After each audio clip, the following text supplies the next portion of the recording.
ആ അങ്ങനെ രാഹുൽ മാങ്കൂട്ടത്തിനെതിരെ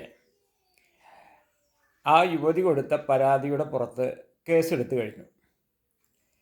ബലാത്സംഗത്തിന്, അതുപോലെ ഗർഭം അലസിപ്പിക്കാൻ, അങ്ങനെയുള്ള വകുപ്പുകളൊക്കെ ചുമത്തിയിട്ടുണ്ടെന്നാണ് ഇപ്പോൾ ചാനലുകളൊക്കെ എഴുതി കാണിക്കുന്നത്. ഇപ്പോൾ ഇതൊക്കെ വന്നതിന് ശേഷം UDFൻ്റെ കൺവീനർ അടൂർ പ്രകാശ് അദ്ദേഹം ഈ ചാനലിൽ വന്നിട്ട് പറയുന്നുണ്ട്, ഈ കേസ് അതിൻ്റെ മുറയ്ക്ക് പോയിക്കോട്ടെ, അയാൾ കുറ്റക്കാരനാണെങ്കിൽ ശിക്ഷിക്കുകയും ചെയ്തോട്ടെ, പക്ഷേ ഇതിങ്ങനെ ഈ ഇലക്ഷൻ കഴിയുന്നവരെ ഈ കേസിൻ്റെ പുറത്ത് സഞ്ചരിച്ചാൽ അത് ജനം നിങ്ങളെ വെറുതെ വിടില്ല. അത് സർക്കാരിനോടാണ്. കാരണം ഈ ശബരിമല കൊള്ള ഇതിൻ്റെ പിന്നിൽ മറച്ചു വയ്ക്കാനൊന്നും കരുതണ്ട. മാത്രമല്ല, എല്ലാ ഇലക്ഷൻ കാലത്തും ഇങ്ങനെ ഓരോ ഇരകളെ കൊണ്ടുവരുന്ന ശീലം CPM ഉണ്ടെന്ന് കൂടി അദ്ദേഹം പറഞ്ഞു വയ്ക്കുന്നുണ്ട്.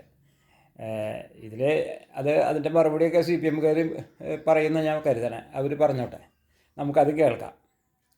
അതോടൊപ്പം ഇന്നലെ ഈ വിഷയം ചാനലുകളിലൊക്കെ ചർച്ച ചെയ്യുമ്പോൾ മനസ്സിലായൊരു കാര്യം, ഈ യുവതി വിവാഹിതയാണ് എന്ന് പറയുന്നുണ്ട്.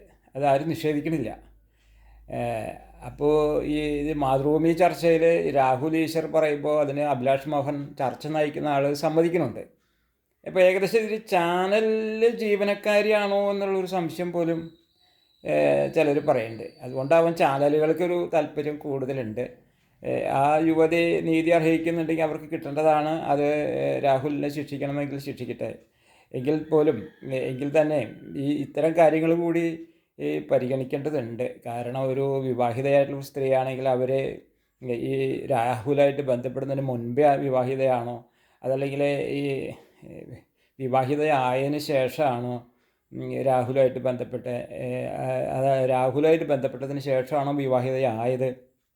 അത്തരം കാര്യങ്ങളും കൂടി സാധാരണ ജനങ്ങൾക്ക് അറിയണമെന്നൊരു താല്പര്യം ഉണ്ടാവും. അപ്പോൾ ആ കാര്യങ്ങളും കൂടിയൊക്കെ ഈ അന്വേഷണത്തിൻ്റെ ഭാഗമായിട്ടോ അല്ലെങ്കിൽ ഇത് കേസൊക്കെ കോടതിയിൽ വരുമ്പോഴോ പുറത്തു വരും എന്നാണ് കരുതേണ്ടത്. ഏതായാലും കേസ് അതിൻ്റെ വഴിക്ക് നടക്കട്ടെ.